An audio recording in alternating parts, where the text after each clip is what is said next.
esta fecha mencionada en una crónica de 1420 como el día del encuentro del príncipe de Suzdal, Yuri Dolgoruki, con sus aliados en una fortaleza llamada Moscov.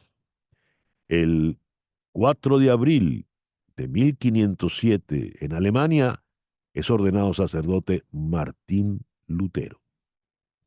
El 4 de abril de 1541, San Ignacio de Loyola es elegido el primer padre general de los jesuitas, el cargo que hoy ocupa el venezolano Arturo Sosa. El 4 de abril de 1789, el primer Congreso de los Estados Unidos comienza sus sesiones regulares durante la presidencia de George Washington. Esto ocurrió en el Federal Hall en Nueva York. El Congreso finalizó en 1791. El 4 de abril de 1929 muere Karl Benz, ingeniero e inventor alemán. Es conocido por haber creado el Benz Patent Motorwagen en 1886, considerado como el primer vehículo de la historia diseñado para ser impulsado por un motor de combustión interna.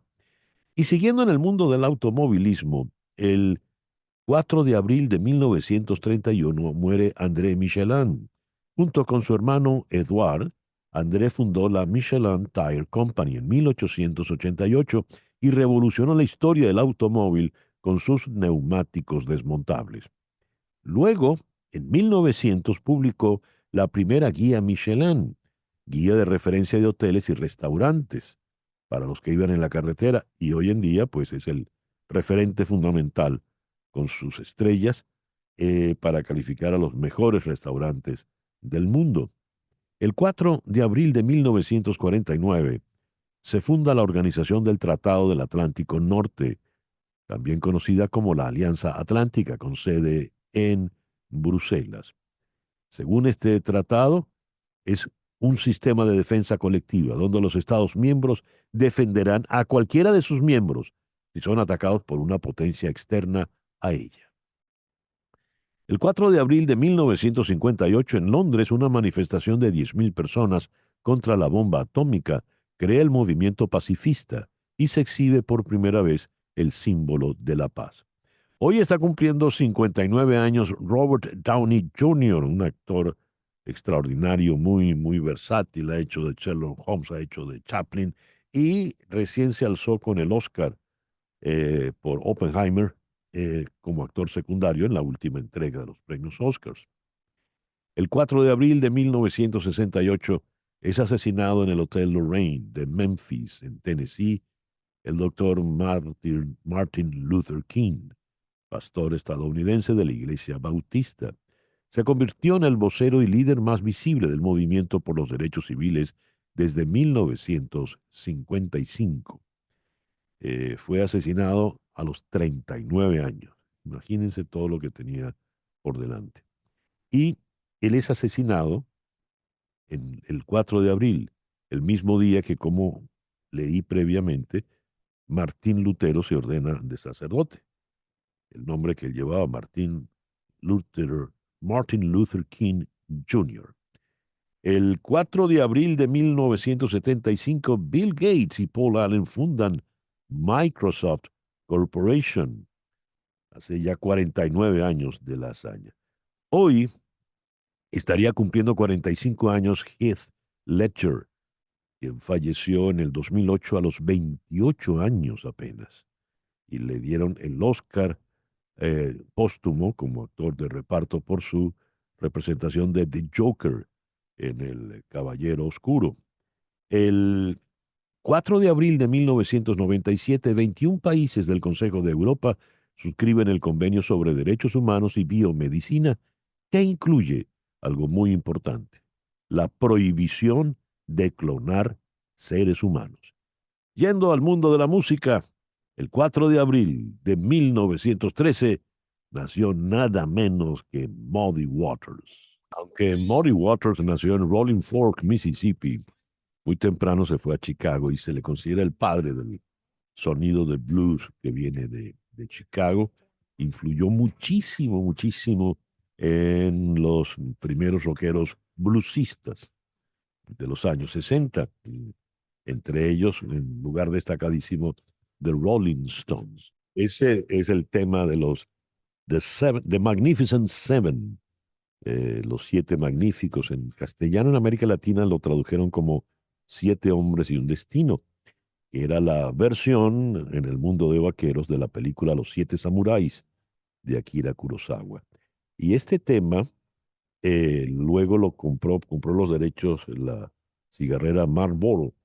Y bueno, se llenó, uno ve eso y ve al vaquero prendiendo su cigarrillo. Pero viene de los vaqueros de Magnificent Seven con Jules Brynner, en fin. Y el 4 de abril de 1928 nació en Santa Clara, Cuba, el gran Alfredo Chocolate Armenteros. Podríamos decir que Chocolate es la trompeta más cubana de todas las trompetas cubanas. Aquí está con el grupo folclórico y experimental neoyorquino en una grabación del 75. Pero Chocolate fue trompeta en el conjunto de Arsenio Rodríguez. Tocó luego en la orquesta de Benny Moré. Tocó con Puente, con los dos Palmieri, con la Sonora Matancera. Tocó con Pacheco, con Wynton Marsalis. En fin, cuando usted oye el famoso cha-cha-cha de Richard Ewes con Aragón, toma chocolate, paga lo que debes, no es toma chocolate, una barra de chocolate, es toma chocolate, chocolate Armenteros, tú paga lo que tú debes. Era dirigida expresamente a él. El editorial con César Miguel Rondón. La última del señor Maduro. Ayer denunció la instalación de bases militares secretas de Estados Unidos en el Esequibo, una zona rica en petróleo que su país se disputa con Guyana. Entonces, en esta nota le citan: tenemos información comprobada que en el territorio de la Guyana Esequiba, administrado temporalmente por Guyana, han instalado bases militares secretas del Comando Sur, núcleos del Comando Sur y núcleos de la CIA. ¿Para qué son las bases secretas? Pues, según Maduro, para preparar agresiones a la población de Tumeremo y para preparar agresiones a las poblaciones del sur y del oriente de Venezuela y para prepararse en una escalada contra Venezuela. Esto lo dice Maduro en una ceremonia en el Parlamento donde se presenta la Ley Orgánica para la Defensa de la Guayana Esequiba, que contempla la creación del Estado Guayana Esequiba. Reavivan el tema de la Guayana Esequiba después de aquel fracasado y bufo referendo. Y todo tiene el tono bélico. El señor Maduro, por ejemplo, ha acusado N número de intentos magnicidas. Nunca han mostrado ninguna prueba.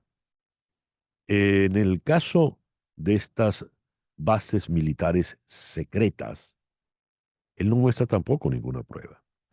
Recuerdo en el año 62, cuando se hace la denuncia de las bases misilísticas soviéticas en la isla de Cuba, habían fotos aéreas, que fueron las que desataron todo el escándalo. Pues en estas bases secretas, donde está metida de paso la CIA, como si fuera una película de Hollywood, pues no hay ninguna prueba.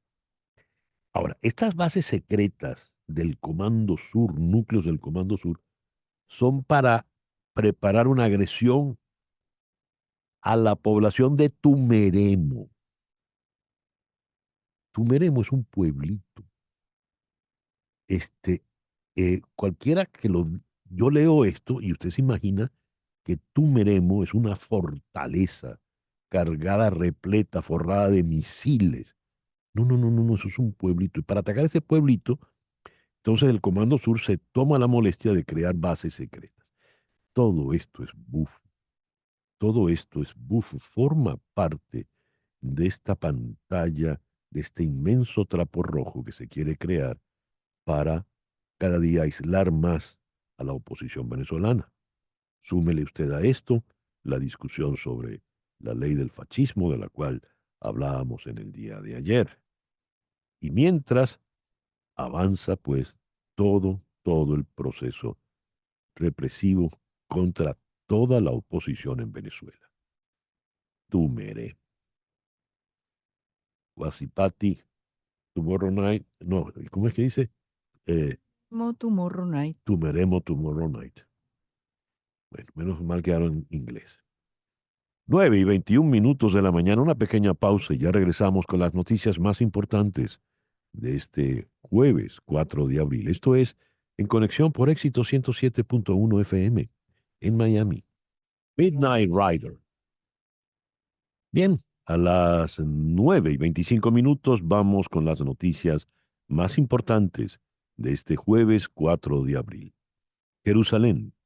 Los muertos en la franja de Gaza rozan los 33.000 y los combates no cesan a la espera de que Hamás responda a una nueva propuesta de tregua planteada por Israel, cada vez más acorralado por la comunidad internacional por las dificultades para el reparto de ayuda humanitaria y tras el ataque al convoy de World Central Kitchen, que ha pedido una investigación independiente sobre el ataque que cegó la vida de 7 trabajadores humanitarios. Mientras, el presidente Joe Biden y el primer ministro de Israel, Benjamin Netanyahu, conversarán vía telefónica en el día de hoy. Por otra parte, los familiares de los 130 rehenes israelíes todavía secuestrados por Hamás elevan sus críticas al gobierno de Netanyahu por anteponer su supervivencia política al retorno de los secuestrados. Además, el ministro israelí Benny Gantz, miembro del gabinete de guerra y principal adversario del primer ministro Netanyahu, abogó por la convocatoria de elecciones legislativas anticipadas en septiembre. La convocatoria de elecciones anticipadas debe ser aprobada por mayoría simple de 61 votos de los 120 diputados de la Knesset, el Parlamento israelí. El Likud, el partido de Netanyahu, es la principal fuerza parlamentaria, pero no suma una mayoría absoluta. Taipei. Los equipos de rescate continúan las labores de búsqueda de más de 600 personas atrapadas tras el fuerte terremoto que sacudió ayer a Taiwán y que dejó 9 muertos y más de 1,000 heridos, al tiempo que se reanudan paulatinamente las conexiones de transporte con el condado de Hualien, la zona cero del sismo. El secretario general de la OTAN, Jens Stoltenberg, afirmó hoy jueves que Estados Unidos y Europa son más fuertes y están más seguros juntos en la Alianza Atlántica, de cuya creación hoy se cumplen 75 años. No creo en Estados Unidos solo, igual que no creo en Europa sola. Creo en Estados Unidos y Europa juntos en la OTAN, porque juntos somos más fuertes y estamos más seguros. Eso dijo Stoltenberg en su discurso en la ceremonia de celebración del aniversario ante los ministros de Exteriores de los 32 países aliados.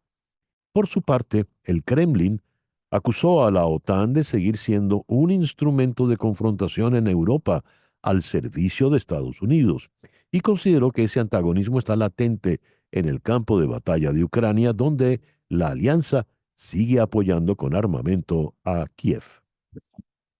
Puerto Príncipe. El gobierno de Haití ha decidido extender a partir de hoy jueves el estado de emergencia en todo el departamento oeste en el que se sitúa la capital, mientras continúan las discusiones para conformar el Consejo Presidencial para la transición con el propósito de sacar al país de una situación de inseguridad sin precedentes. San Salvador. Miembros de 7 organizaciones no gubernamentales presentan hoy jueves un informe sobre violaciones a derechos humanos durante el régimen de excepción en el país implementado desde hace 2 años para combatir a las pandillas por el presidente Nayib Bukele.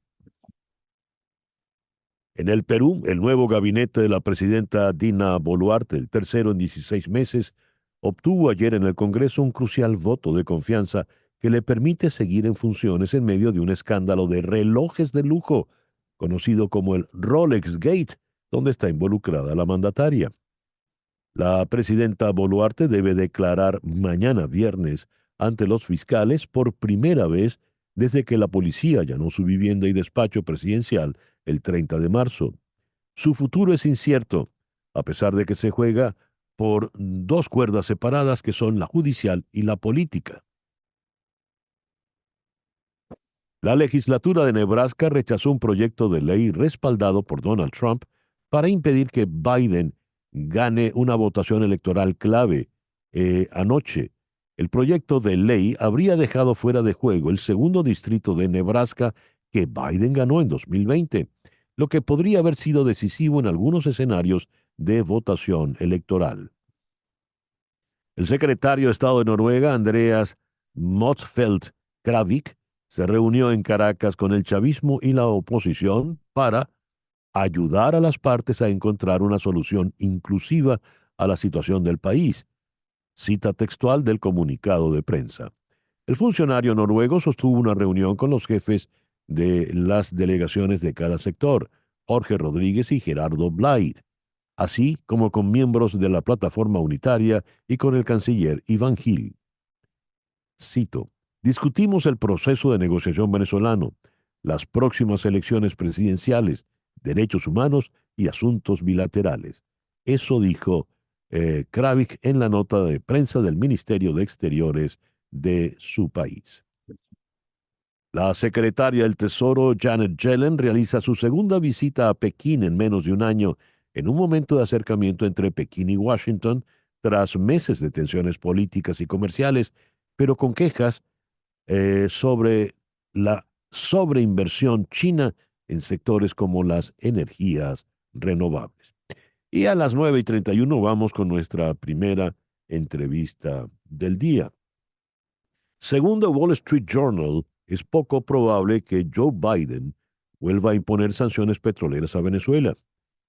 Nicolás Maduro ha prohibido a los candidatos presidenciales, pero a los funcionarios estadounidenses les preocupa que nuevas sanciones aumenten los precios de la gasolina en un año electoral en Estados Unidos. Vamos a la ciudad de Washington. Allí está Antonio de la Cruz, analista político y director ejecutivo del Inter-American Trends. Muy buenos días, Antonio. No tienes el audio abierto, Antonio. Tienes que quitar el mute. A ver. Muy buenos días, César Miguel. Un placer estar contigo y con tu audiencia. Gracias. ¿Qué hará la administración de Biden frente a Venezuela y el incumplimiento del acuerdo de Barbados, ya que llegamos al crucial mes de abril? En este momento no tiene la intención de retirar la licencia que terminaba el 18 de abril, porque Ujú. busca de alguna manera que las conversaciones que se sostuvieron ayer en Caracas y que pueden ir acercando entre la oposición y el régimen de Maduro continúen, porque sostienen que si la suspenden, la licencia, entorpecería estos diálogos y están apostando a que pueda llegar a un feliz término las conversaciones entre ambas partes. A ver, hay varios elementos en juego. El temor, como dice la nota del Washington Post, de que suban los precios de la gasolina. Pero es que lo que está mandando el petróleo venezolano ya no influye en los mercados internacionales y mucho menos en el de Estados Unidos. Y por otra parte, que si se vuelven a aplicar sanciones, se incrementaría la migración, pero es que la migración no ha cesado tampoco sin las sanciones. ¿Qué ocurre entonces, Antonio? Aquí hay un juego de narrativa, César. ¿En qué, A ver. en qué sentido?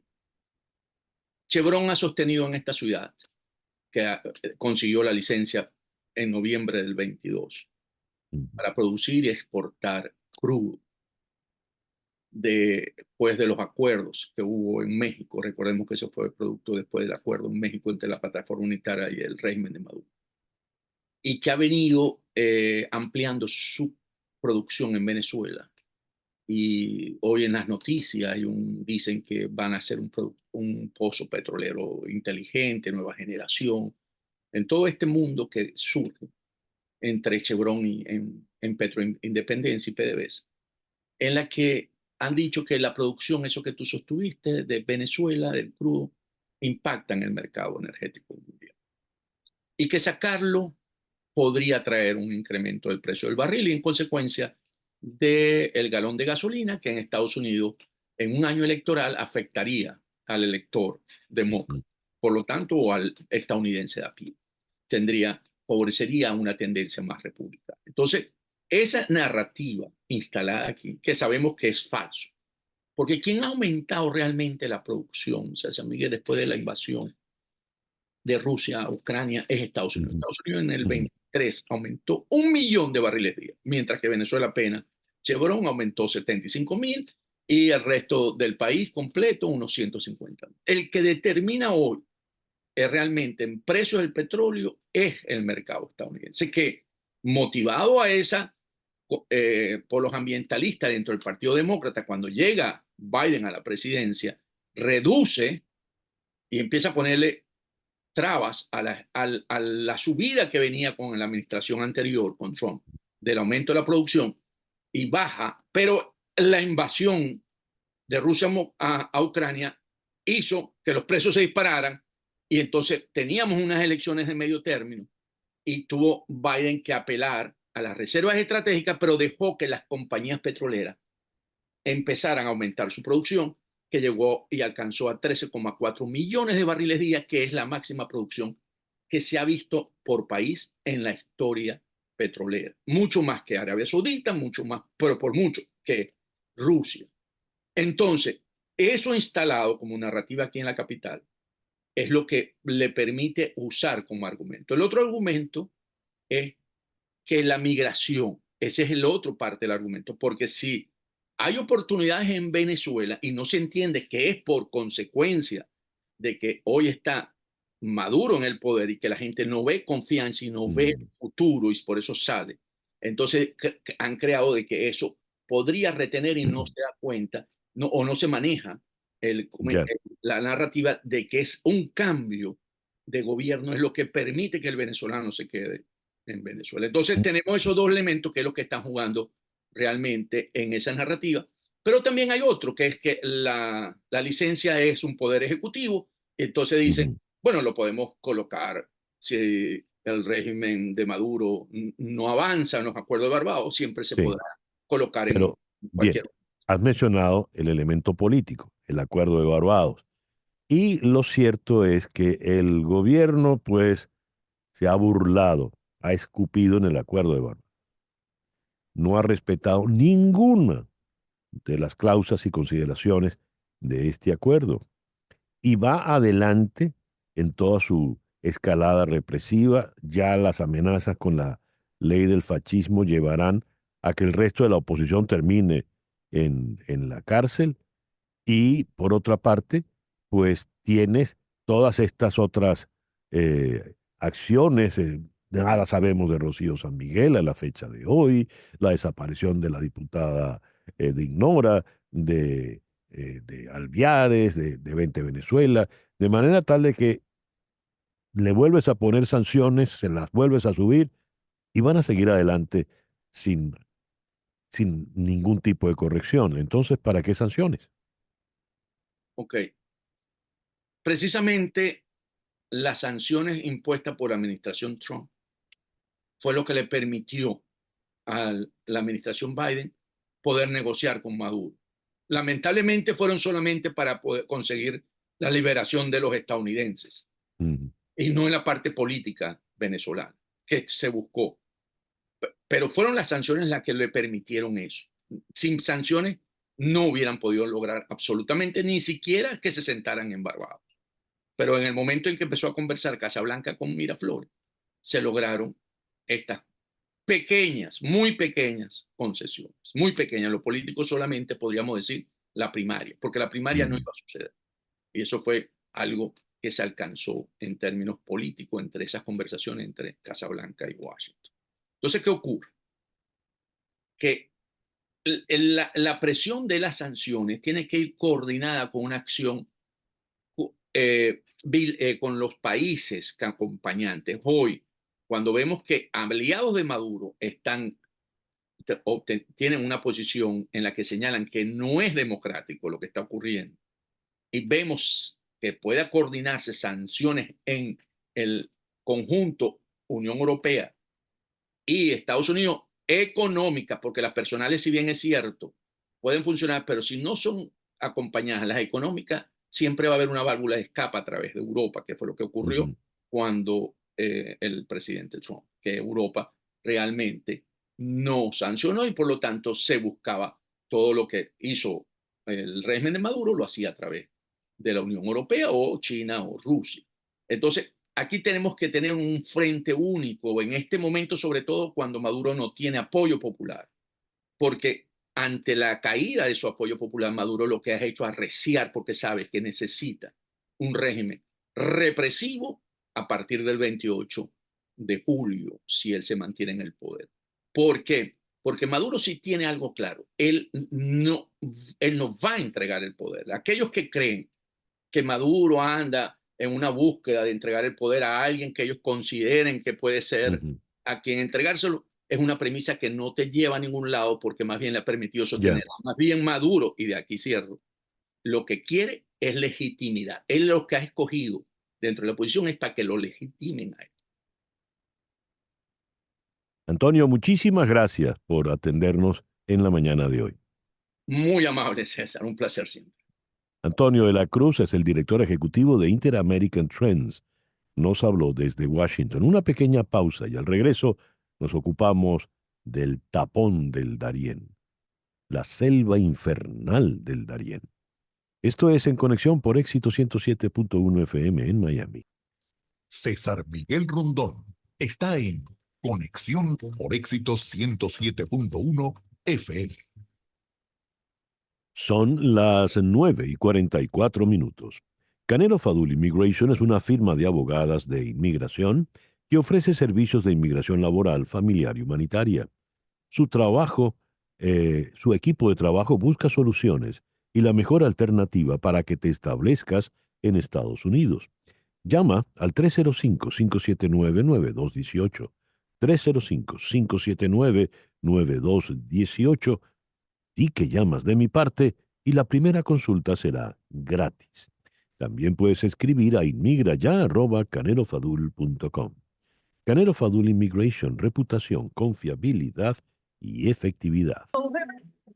Hablando del infierno, no se me no se me va de la memoria la frase de la periodista argentina Carolina Amoroso, quien entró en el Darién, hizo la travesía con un grupo de migrantes, la mayoría venezolanos, y definió eso como un infierno.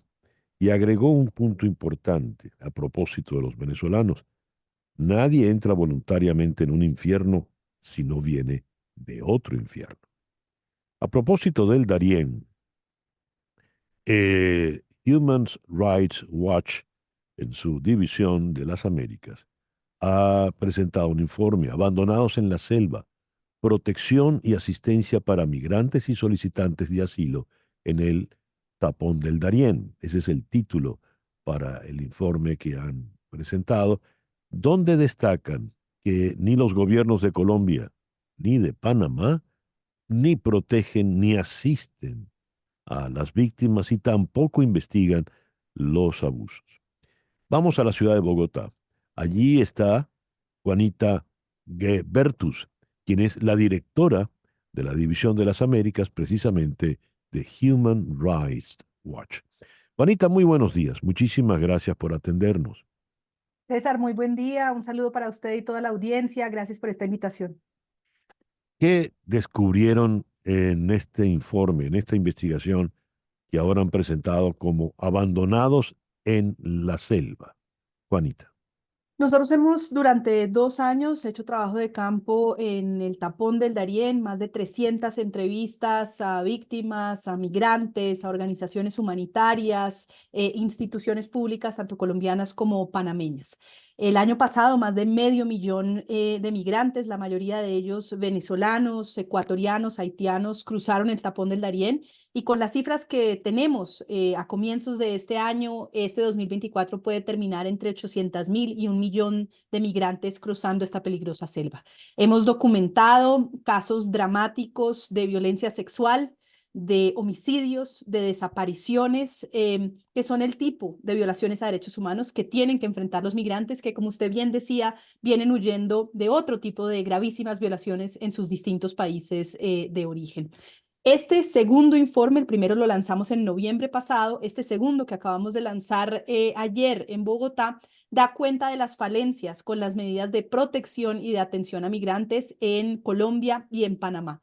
Nuestra conclusión es que Colombia y Panamá están incumpliendo con su obligación internacional de proteger los derechos humanos de los migrantes. En el caso colombiano, el Clan del Golfo, un grupo de crimen organizado supremamente peligroso, controla la frontera, controla las rutas, sin ninguna capacidad y francamente ninguna política de seguridad del Estado colombiano para combatirlos. Del lado panameño, en cambio, lo que encontramos es una estrategia de flujo controlado que de manera muy ágil, pero muy poco respetuosa de derechos humanos, busca trasladar a los migrantes cuanto antes desde el Darién hasta la frontera norte de Panamá con Costa Rica. Juanita, usted ha dicho no cumplen con la obligación internacional que tienen. Alguna persona le puede decir, pero ellos, ¿por qué están obligados de cuidar a unos extranjeros que entran en territorio colombiano para pasar por el Darién y seguir de allí hacia el norte? En definitiva, el Darién es un accidente de la naturaleza, una selva tupida, peligrosa, cruel y punto. No tendrían que estar obligados a hacer nada. Me gustaría oír su respuesta. La obligación es bien clara, César. Desde un Ujú. punto de vista del Pacto Internacional de Derechos Civiles y Políticos, tanto Colombia como Panamá tienen la obligación de proteger la vida y la integridad física no solo de sus nacionales, sino de las personas que están en sus territorios. Eso incluye, por Mm, supuesto, a migrantes y a solicitantes de asilo, que, insisto, por ejemplo, en el caso colombiano, implica que la ausencia de una política de seguridad para luchar efectivamente contra el Clan del Golfo no solo pone en peligro a las comunidades colombianas que viven en la frontera, hay que decirlo además, en una situación histórica de marginalidad y de pobreza, sino que pone en gravísimo riesgo también a estas comunidades independientemente de su nacionalidad. Pero adicionalmente, tanto Colombia como Panamá tienen obligaciones en materia de derechos económicos, sociales y culturales de proveer asistencia básica, acceso a componentes mínimos de salud. Hemos documentado que el porcentaje de niños, niñas, jóvenes y adolescentes que está cruzando el Darién, por ejemplo, es del 12% y viene ujú. creciendo significativamente. Colombia a hoy no registra cuántos niños salen de su territorio. Eso impide que pueda haber una estrategia específica para poder garantizar que quienes llegan, por ejemplo, sin algún acompañante mayor de edad, tengan una protección. No hay un Ujú. registro del número de mujeres embarazadas para poder atender la Ya. gravísima situación de tener que cruzar una selva tan peligrosa como el Darién. Lo propio con personas que estén enfrentando enfermedades, por ejemplo. A ver, menciona, Juanita, la presencia del Clan del Golfo, una organización delictiva. Y en el caso panameño, eh, ¿cuáles son los criminales? ¿Dónde están los criminales? Lo digo porque cuando usted dice violaciones sexuales, asesinatos, desapariciones, ¿quiénes cometen esos delitos y por qué? César, nuestro trabajo de campo nos ha permitido documentar que la mayoría de estas violaciones se dan casi siempre del lado panameño, paradójicamente.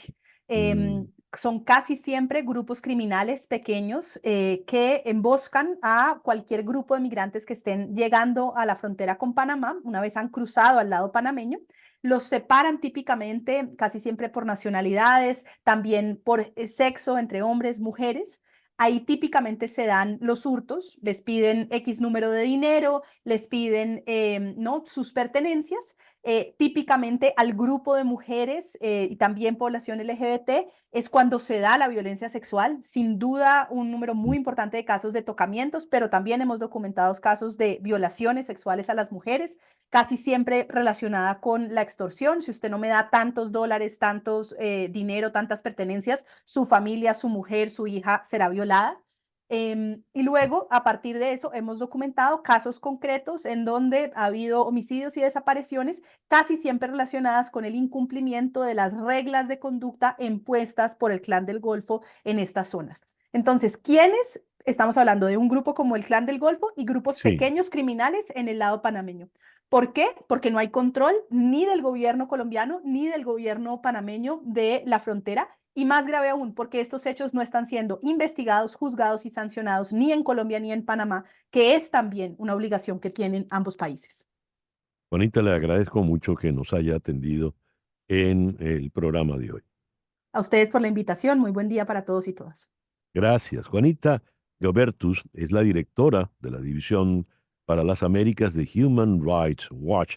Nos habló desde Bogotá a propósito de este informe que recién publicaron ayer, Abandonados en la Selva, Protección y Asistencia para Migrantes y Solicitantes de Asilo en el Tapón del Darién. Son las 9:54.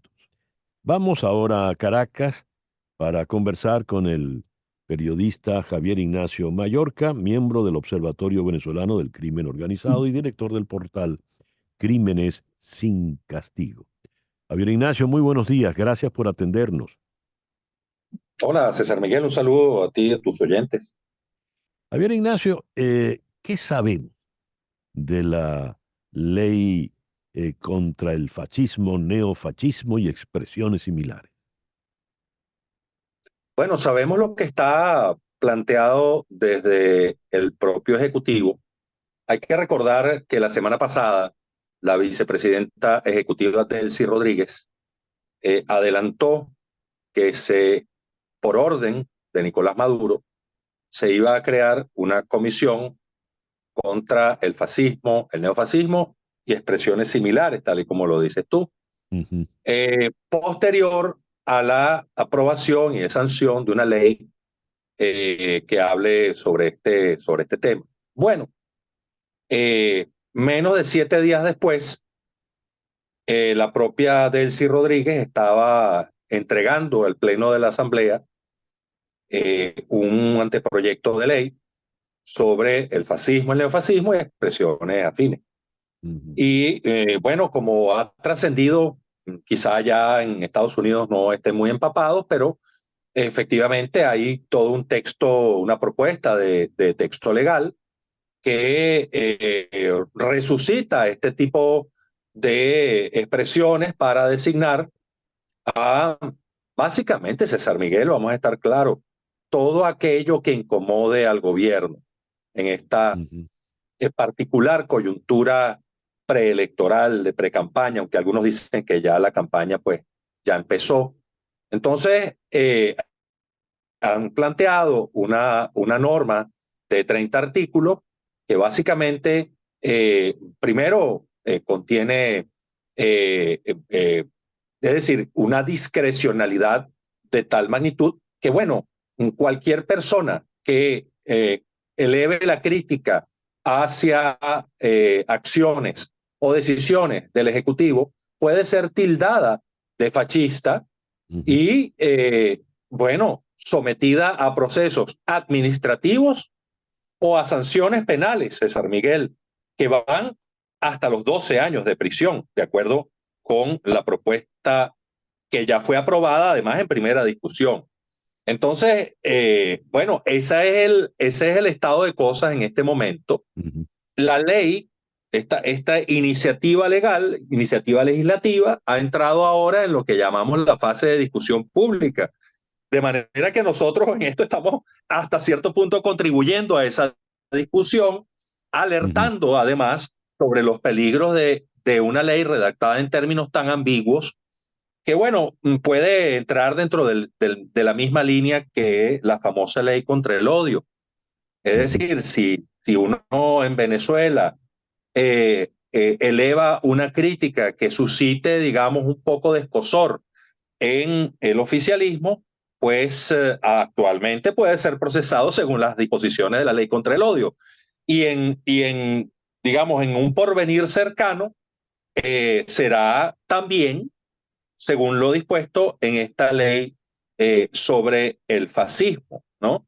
Hay que Sí. recordar, César Miguel, que el fascismo obedece a una coyuntura política, histórica y geográfica muy particular, en la que Benito Mussolini formaba la fasce di combattimento, que no eran más que colectivos armados. Son los colectivos armados que iban vestidos con franelas negras. Esos son los fascistas, no Bueno, la gente que sale a protestar contra cualquier decisión del gobierno, desde impedir el ejercicio de los derechos sí. políticos o dejarte sin luz. Y este régimen sabe de colectivos armados. Pero ¿por qué hacen tanta insistencia, Javier Ignacio, en las manifestaciones del 2014, 2015 y 2017? Es que pretenden castigar a los que mantuvieron un liderazgo notorio en aquellos años. María Corina Machado, por ejemplo. Bueno, te puedo dar, César Miguel, una lectura, a ver, con base en las máximas de experiencia de una persona que está aquí reporteando. Ajá. Y con cierto conocimiento legal te podría decir que no podrían aplicar esta ley con carácter retroactivo, pero sabemos que aquí todo Sí, es posible, ¿no? Pero exactamente, sí. sabemos que todo es posible, más aún cuando tenemos un antecedente histórico desde 2014. Freddy Bernal, que poco publica, poco escribe, él escribe un artículo en el que asocia la noción de fascismo con, con María Corina Machado, Leopoldo López y Antonio Ledesma. En 2014, cuando las manifestaciones estaban cobrando ese carácter masivo en Venezuela, desde entonces ellos estaban con esa idea en la cabeza de calificar a Machado y en general César Miguel, a cualquier persona que sea capaz de convocar actos masivos de calle que incomoden a sus propósitos, bueno, asociarlos con el fascismo. ¿Qué va a pasar ahora? Bueno, uno puede especular. Tú sabes, César Miguel, las encuestas, existe una disposición importante de la gente para salir a protestar. Eso va, dependiendo, digamos, de la encuestadora, va entre un 35 y un 40%, tomando en consideración el hecho específico que ocasione la molestia, ya sea un tema de servicios públicos, ausencia de gasolina, los temas laborales, pero también ahora está el hecho de que se están conculcando los derechos políticos. Entonces, quizá esta ley, estoy especulando, pero hablamos del contexto nacional, es probable que esta ley sea erigida como una especie de factor de riesgo para que la gente lo Sí, tome en consideración y lo piense dos veces antes de salir a manifestar en la calle. ya lo veo. Disculpa, Javier Ignacio, muchas gracias por atendernos en el programa de hoy. No, es un placer. Javier Ignacio Mallorca es periodista especializado en la fuente militar y criminalística y dirige el portal Crímenes sin Castigo. Nos habló desde Caracas. Vamos a una pequeña pausa y al regreso vamos con nuestro foro del día de hoy, la importancia de tener hermanos y hermanas, se entiende. Esto es En Conexión por Éxito 107.1 FM en Miami. La importancia de tener hermanas y o hermanos. Tener un hermano o una hermana significa contar con un aliado de por vida, una persona con la que siempre podrás compartir tus penas y alegrías. ¿Esto es así siempre? ¿Todos los hermanos se las llevan bien siempre? ¿Y cómo quedan los hijos únicos ante una conversación como esta? Pues eso va a ser nuestro foro en la mañana de hoy. En Ciudad de México está la psicóloga clínica Fabiana Ortega Domínguez. Fabiana, muy buenos días. Muchísimas gracias por acompañarnos. Buenos días, gracias por volverme a invitar. Mucho gusto. Y en Santiago de Chile está la psicóloga clínica y especialista en terapia de familia, Marvi Mesa de Martínez. Marvi, muy buenos días. Gracias por estar con Hola, nosotros. muy buenos días, César Miguel. Buenos días, Fabiana. Un placer estar acá. A ver, ¿cómo comenzar? La importancia de tener hermanos. ¿Todos los hermanos se las llevan bien en líneas generales?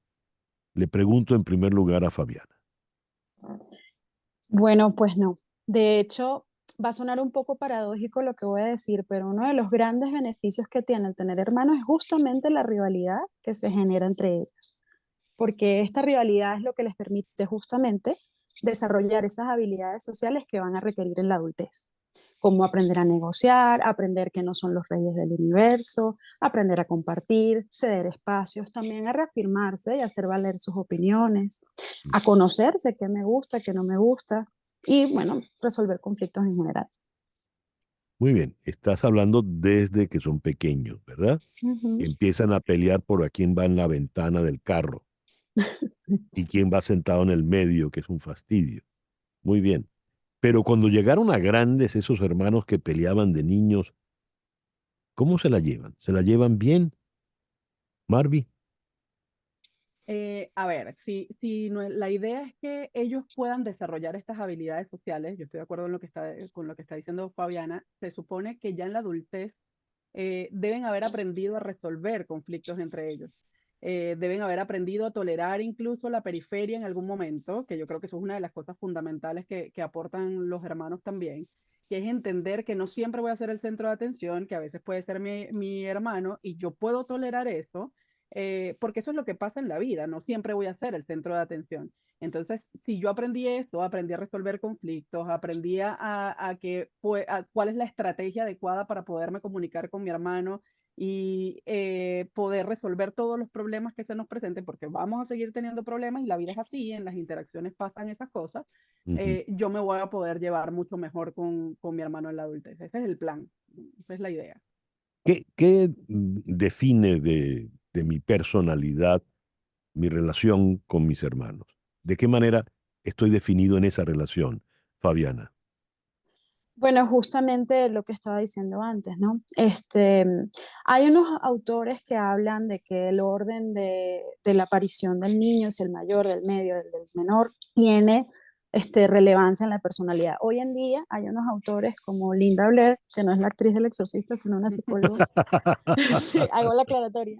Y otra psicóloga que se llama Alice Goisis, que las dos son británicas y hoy en día están trabajando mucho con el tema de los hijos únicos versus los que tienen Mm, hermanos, ¿no? Y dicen que los hijos únicos están como muy estigmatizados precisamente porque estos estudios que hablaban del orden de los chicos y cómo eso implicaba en sus personalidades databan de las familias de principios del siglo XIX, cuando la mayoría eran numerosas, eran madres mm. multíparas y más bien lo raro era ser hijos únicos. Ellas dicen hoy en día que más bien lo que más interfiere en la personalidad del niño, más que tener hermanos como tal, es el nivel socioeconómico de los padres y la disposición emocional de ellos. Sin embargo, genuinamente hablando, el clima familiar y cómo se lleva esta rivalidad fraterna, que es completamente normal, natural e inevitable, va a definir también cómo la persona se adapta o no socialmente con otros, en mi opinión.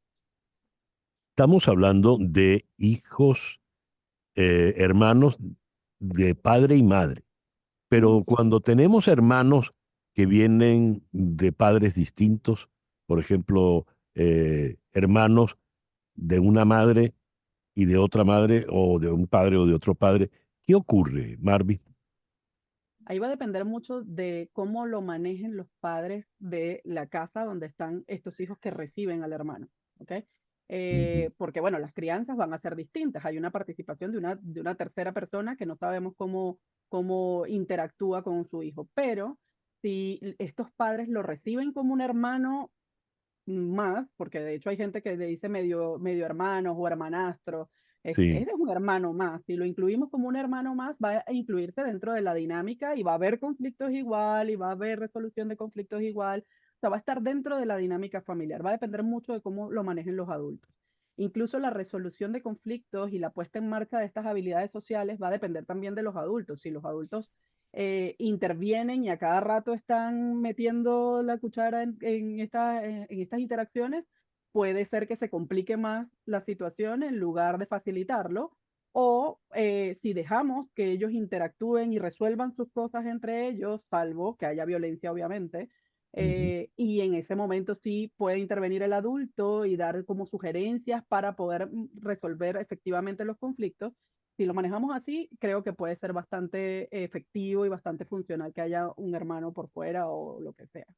Claro, mencionaste, Marvi, el término medio hermano, que ya de suyo suena antipático, suena chocante, Sí. porque es como que hay alguien por la mitad. O eres hermano o no eres hermano, o eres amigo o no eres amigo, pero medio hermano no existe. Y pusiste la responsabilidad fundamentalmente en los padres. ¿Qué cuál sería lo correcto en la crianza de esos hermanos que no son de padre y madre? Por parte de los padres, incluirlo dentro de la dinámica. O sea, lo correcto es Ujú, entender que ellos son hermanos y no utilizar este tipo de palabras como medio hermanos y hermanastros, que, repito, esto es algo que he escuchado mucho en la consulta últimamente, porque no son ujú. hermanastros, son hermanos.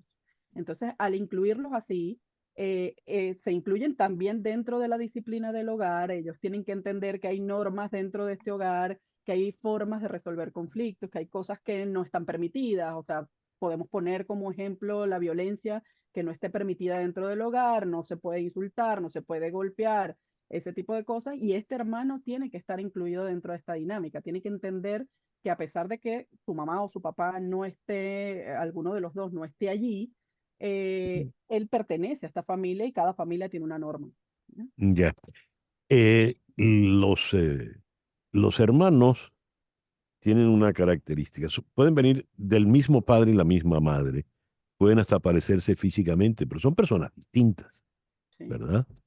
Y al ser personas distintas, pueden tener aspiraciones distintas y pueden tener celos el uno del otro.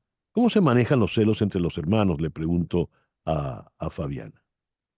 Sí, de hecho, de eso radica que la rivalidad sea sana o se enquiste y se cronifique. De hecho, estaba leyendo que cuando sacaron Succession, la serie esta de los Ujú, hermanos con la sí. herencia del negocio familiar, el canal de televisión hizo una encuesta por publicidad en Londres y le preguntó a 2.000 adultos si aún sentían que mantenían relaciones de rivalidad patológica con sus hermanos. Y el 51% dijo que sí.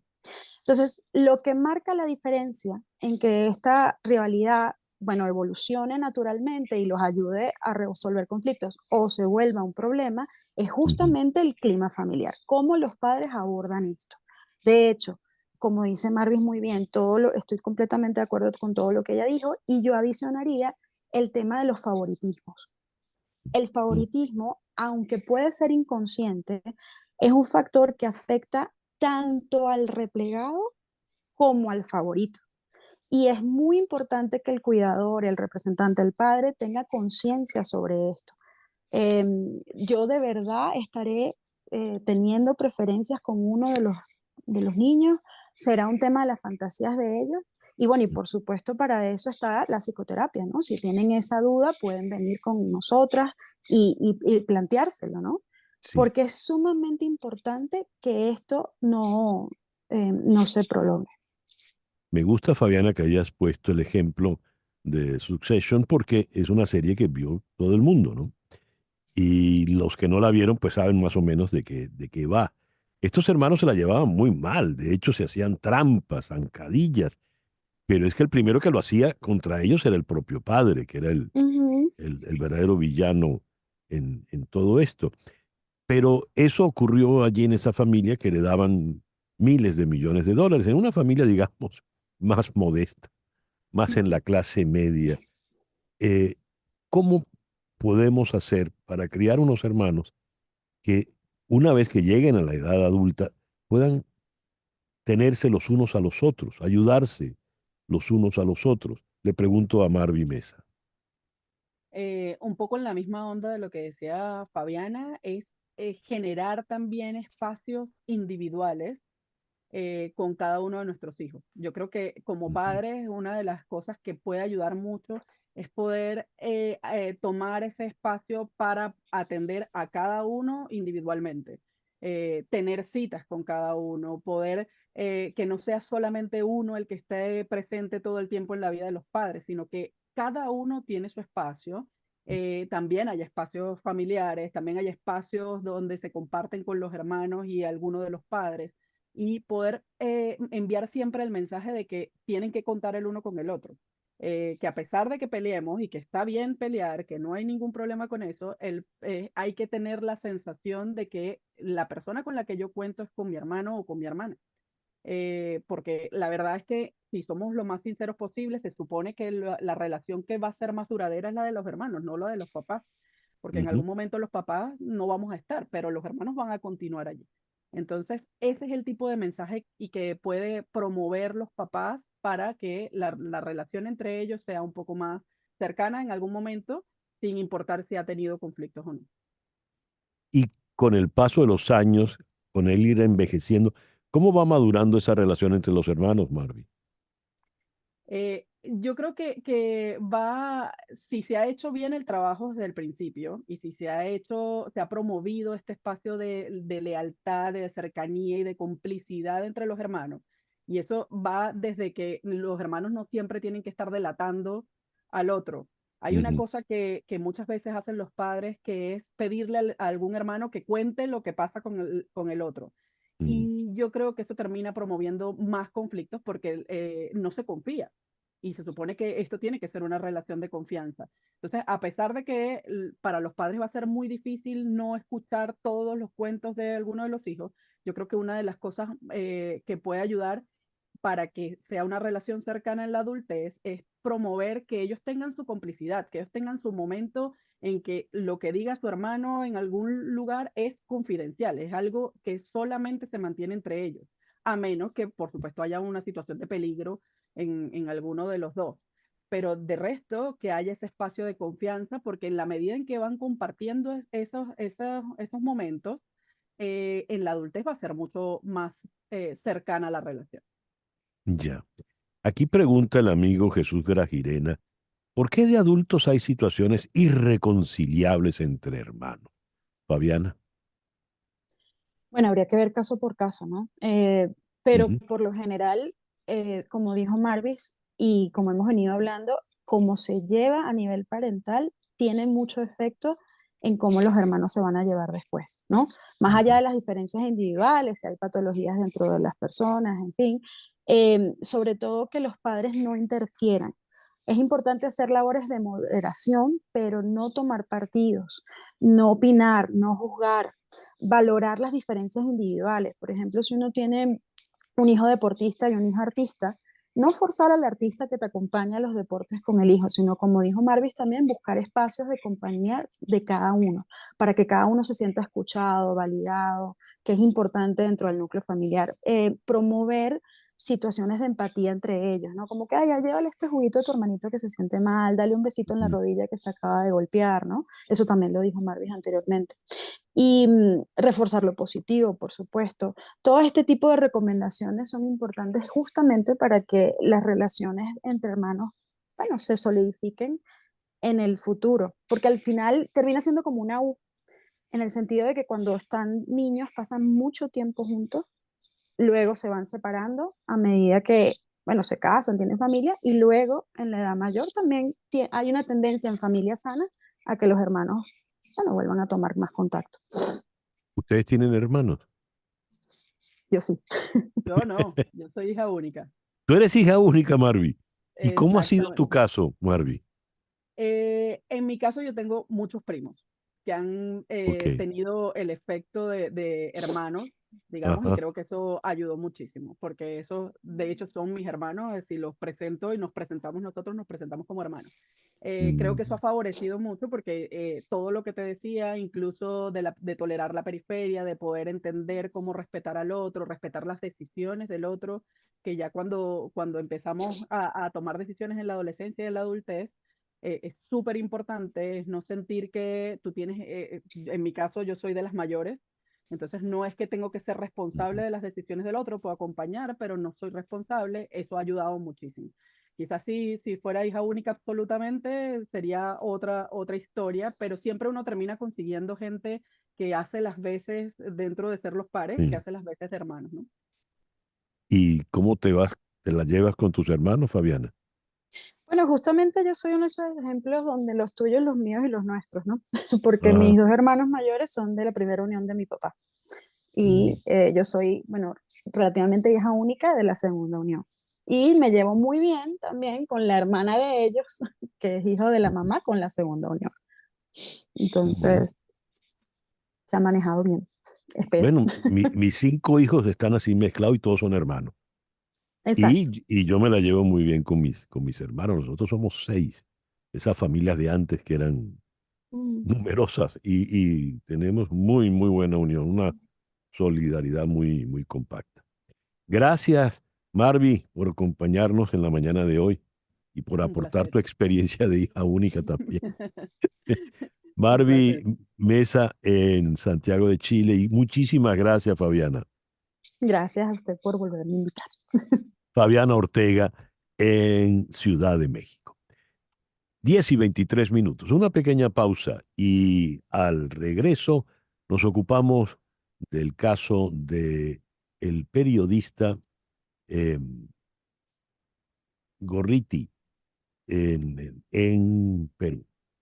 Ya regresamos. Leo lo siguiente. No es casualidad, a 4 meses de que entre en su fase final el juicio a expresidentes, candidatos presidenciales y políticos de primera línea de Perú, por sobornos y actos de corrupción que ejecutaron en el ejercicio del poder en la trama que armó la constructora brasileña Odebrecht, se desata una brutal campaña de información falsa contra los fiscales que han encabezado esa investigación. Y en el centro de los ataques que asesta el poder corrupto y autoritario, Gustavo Gorriti, uno de los periodistas de investigación más relevantes del continente. Acusan a Gorriti de ser el poder oculto que movió los hilos e incluso dirigió las pesquisas del caso Lavallato, el juicio por corrupción del poder político y económico más estremecedor de Perú, y que remeció varios países más allá de sus fronteras. Los tentáculos de Odebrecht, la constructora más grande de América Latina, se posaron para succionar recursos fiscales en 10 países del continente y 2 de África. ¿Qué ocurre a la fecha de hoy con el periodista Gustavo Gorriti? Vamos a Santiago de Chile, donde está la periodista y escritora Mónica González, quien es la autora del texto que acabo de leer. Mónica, muy buenos días. ¿Cómo está usted? Buenos días, César Miguel. ¿Cómo está usted? Muy bien, gracias. Un gusto. ¿Quién es Gustavo Gorriti y en qué riesgo se encuentra en este momento? Gustavo Gorriti es uno de los periodistas, como yo digo en esa columna, y no lo digo yo, lo dicen muchos colegas desde Estados Unidos y de Europa y en toda América Latina, más importantes de investigación desde hace muchos años. Tiene larga trayectoria. Yo lo conocí en 1987, cuando era un Nieman en Harvard. Y se ha destacado siempre por hacer investigaciones del poder. No ha dejado nunca de investigar el poder y eso le ha costado exilio, porque el poder corrupto y autoritario en Perú no es la primera vez que acecha. De hecho, ha habido dictaduras como la de Fujimori, Alberto Fujimori en Perú. Y hoy día estamos a poco menos de 3 meses del juicio más importante de ese país. El 1 de julio se abre la fase final del juicio Odebrecht, que va a determinar, debiera determinar después de todas las pruebas que ha acumulado en la Fiscalía, Ministerio Público y el periodismo, el buen periodismo de ese país, la cárcel para varios políticos de primera línea, empresarios. Este caso, seamos claros, fíjense bien cómo corroyó, cómo capturó la democracia de Perú. En los últimos poquito más de 4 años ha habido 6 presidentes en Perú. Desde el año 2000 no hay ninguno que haya podido terminar su mandato. Sí. Entonces es brutal. O sea, nosotros tenemos los ojos puestos, casi muchos, ¿no?, en lo que ocurre en Ecuador, que en poco tiempo ese país se convirtió en un país violento, capturado por el crimen organizado. Pero Perú no lo estamos mirando. Perú es un país que está en el mismo camino. Mónica, mencionó usted a Fujimori y leo, tampoco es casualidad que la principal acusación contra los fiscales y el periodista Gorriti la ejecute el Fujimorismo. Keiko Fujimori, su líder, aunque en estos días ha vuelto a tomar el timón de su partido, el padre, Alberto, arriesga hasta 30 años de cárcel en el juicio oral del caso Lavallato. Está acusada de hechos gravísimos. Keiko Fujimori está acusada de lavado de activos, de asociación ilícita, de fraude, y por eso arriesga 30 años. Pero ella se ha presentado en las últimas 3 elecciones como candidata presidencial y en las 3 ha salido segunda. Ella quiere, o sea, ella necesita presentarse en el 2025 como candidata presidencial para gobernar a partir del 2026. Y para eso necesitaba 2 cosas, y las 2 las está cumpliendo. La primera, demoler la acusación, demoliendo a los fiscales, ya demolió al fiscal, al más importante, Rafael Vela, al que destituyeron, o mejor dicho, bueno, está destituido, pero lo suspendieron, entre comillas, por haber dicho que ella había salido de mala forma. Ella se escapó de la prisión preventiva por una triquiñuela que hicieron en el Poder Judicial, este poder corrupto que coopta al Ministerio Público. Y entonces ella necesita presentarse candidata presidencial y para ello necesita blanquearse, que todas las acusaciones queden en nada. Y para eso entonces dice que los 2 fiscales, que son Rafael Vela y José Domingo Pérez, son títeres de este periodista Gustavo Gorriti, que es el autor de esta conspiración. Ahora, cuando uno ve al conspirador, cómo vive, hace la comparación, ¿no? Gustavo Gorriti puede exhibir una vida completa de austeridad y sin ninguna mancha de corrupción. Solo buen periodismo. ¿Keiko Fujimori puede exhibir eso? No, todo lo contrario. No nos olvidemos que cada obra, gran obra de Perú, tiene la mancha de la corrupción. Todas estas grandes obras se hicieron con platas que podrían haber disminuido la pobreza. Y la segunda cosa es que Dina Boluarte, la presidenta, llegue hasta el 2026, porque como es un poder tan débil, es una presidenta tan débil, no nos olvidemos que era vicepresidenta de Pedro Castillo. El presidente que en diciembre pasado quiso hacer un autogolpe y se provocaron más de 50 muertos en una revuelta que terminó con la vicepresidenta en el poder. Entonces, la primera declaración que hace Alberto Fujimori, que ya consiguió que lo liberaran, a pesar de estar condenado a 25 años de cárcel por crímenes de lesa humanidad, la primera declaración que hace, fíjense, dice, no, aquí no habrá elecciones anticipadas. El Fujimorismo y otro partido nos hemos puesto de acuerdo en que ella siga hasta el 2026. Mire usted. Eso es lo que sostiene el poder. Y mientras tanto, y eso es lo terrible, el crimen organizado avanza en Perú. Todos los días entran jóvenes a Madre de Dios, a la zona donde está la mayor producción de oro ilegal, y no sabemos cuántos vuelven y si es que vuelven. A nadie le importa cuántos mueren en Perú. Wow. Caramba, dramático, dramático. Mónica, le agradezco mucho que nos haya atendido en la mañana de hoy. Le agradezco a usted por la atención. Mónica González Mujica, escritora y periodista, nos habló desde Santiago de Chile. El reloj indica 10:37. Y a las 10:38 hago contacto con María Eduarda Reis. María Eduarda es abogada de inmigración, especializada en empleo y negocios, y forma parte del escritorio Canero Fadul Immigration. María Eduarda, muy buenos días. Gracias por atendernos. Buenos días, César Miguel. Gracias por tenerme.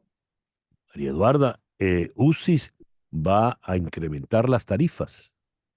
Sí, ya incrementaron. Desde 1 de abril tenemos un aumento en los fees que son básicamente para ellos recuperar en costos operativos y mejorar en tus tiempos de procesamiento. ¿Okay? Entonces, casi todas las formas tuvieron un aumento de fees de no más de 26%. No más de 26%, pero es que te digan la tarifa se incrementó en 20%, ya es un incremento importante. Significativo, sí. ¿Cuáles planillas cambiaron? Háblanos de eso, por favor, María Eduarda.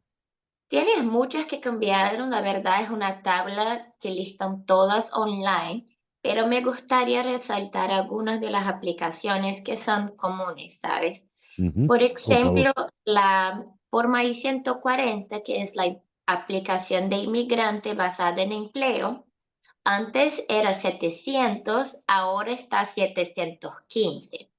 Pero Ujú, además de los fees de 700 que están cobrando un nuevo fee que se llama, que es para los programas de asilo. No es para personas que aplican para asilo, pero es para empleados que están enviando la forma I-140 o I-129 y tienen que pagar un fee de $600 más. Entonces, básicamente lo dobro, ¿ok? Que era antes. Otra forma que aumentó también es la petición familiar, la I-130.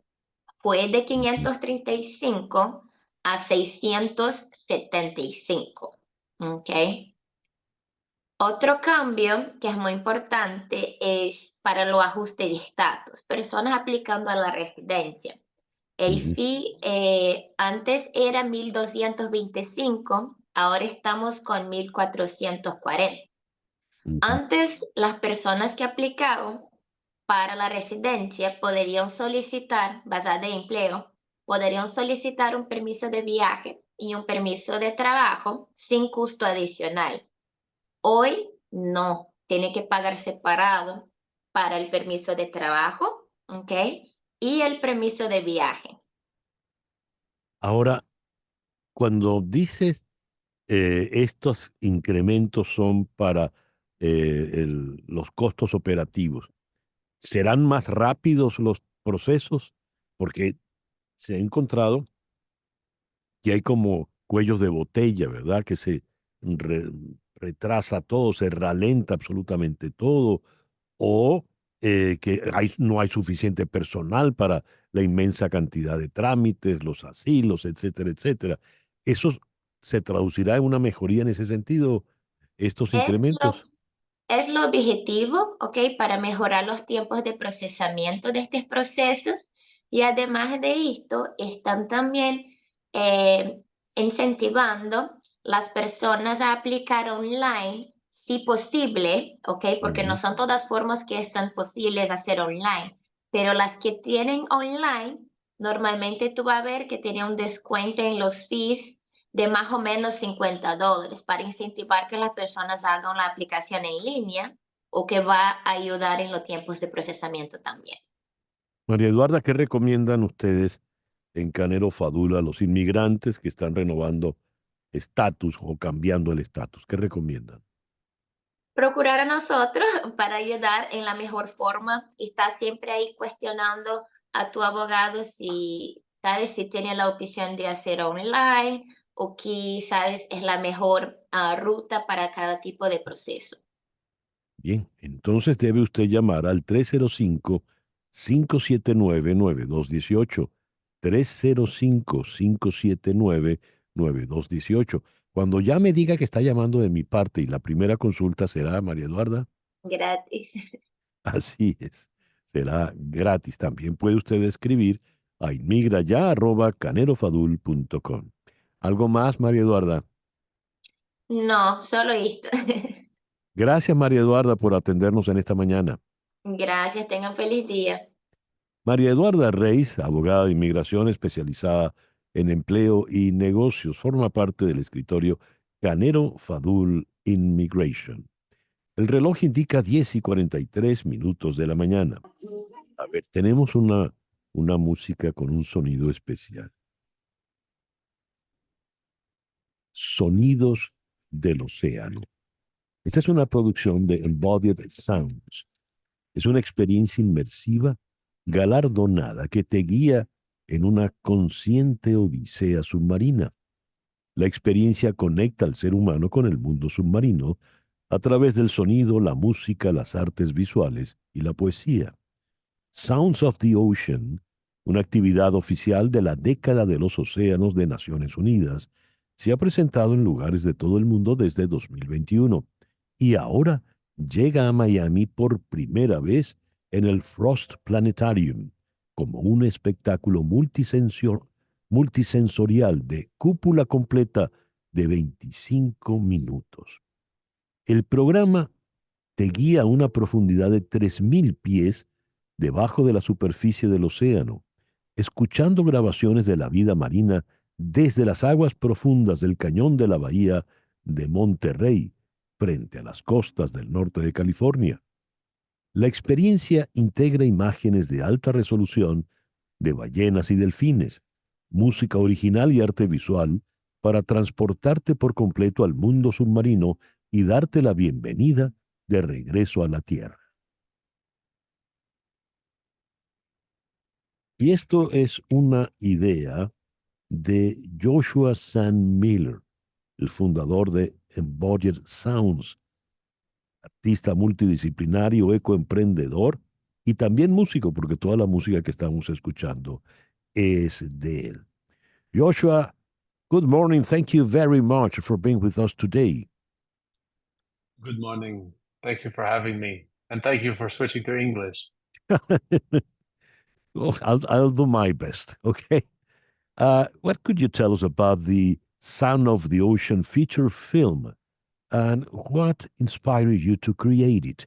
Le pregunto a Joshua, ¿qué le inspiró a él a crear esta película que es el centro del espectáculo de Sonidos del Océano? Joshua, please. Well, Sounds of the Ocean overall is a very special experience because it really takes you into the sea as if you were going on a scuba dive without physically going into the water yourself. I find that's... Let me translate that. Dice, es una experiencia especial porque es como que entrases en una escafandra y bajases a la al fondo del océano sin siquiera entrar realmente en el agua. Go ahead, Joshua. And so much of my inspiration for creating this experience came from spending a lot of time underwater when I was very young, growing up a scuba diver. Y esto, la inspiración me viene desde cuando yo era muy, muy pequeño y pasaba largas horas buceando en el océano. Combining that experience with music and a meditative experience to really use the power of sound as the device that connects people with life underwater, I find that this experience has the power for a very deep emotional reaction from the audience. Y entonces se me ocurrió mezclar las experiencias de manera tal de que yo pudiese utilizar el sonido como el instrumento fundamental para que la persona pudiese vivir la experiencia de estar bajo el agua. Esto, el sonido del fondo con la música creada especialmente para esto.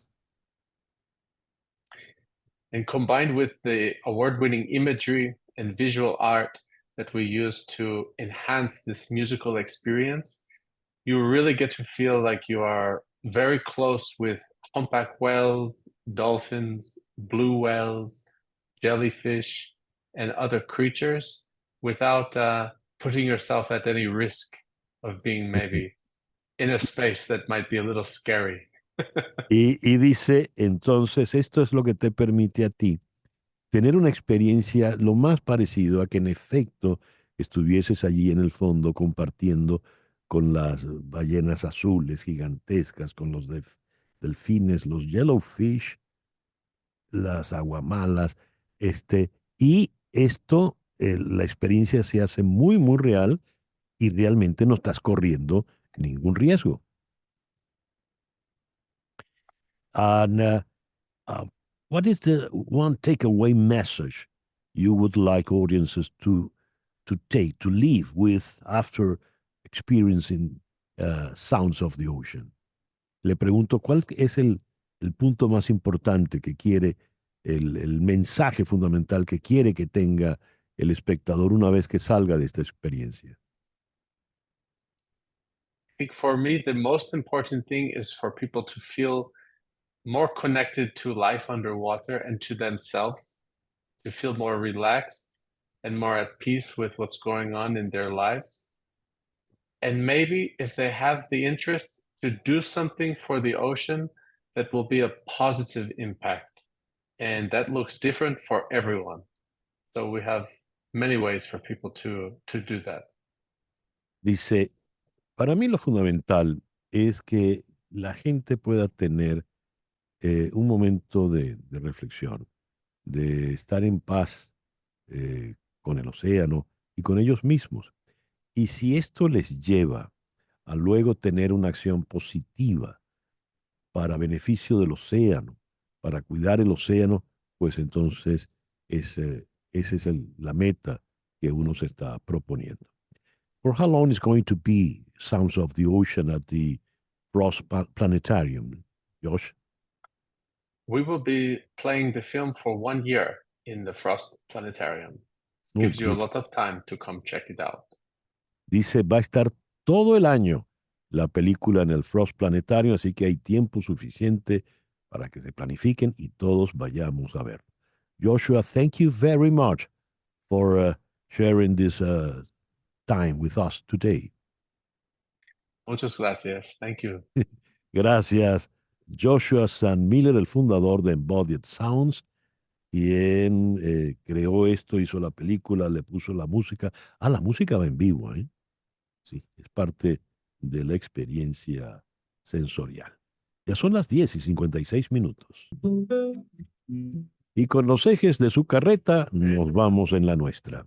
En Conexión fue una producción de Floralicia Anzola para Éxito 107.1 FM, con Laura Rodríguez en la producción general, Mariel Sofía Rodríguez en la producción informativa, Jesús Carreño en la edición y montaje, Carlos Prato en los controles y ante el micrófono, quien tuvo el gusto de hablarles, César Miguel Rondón.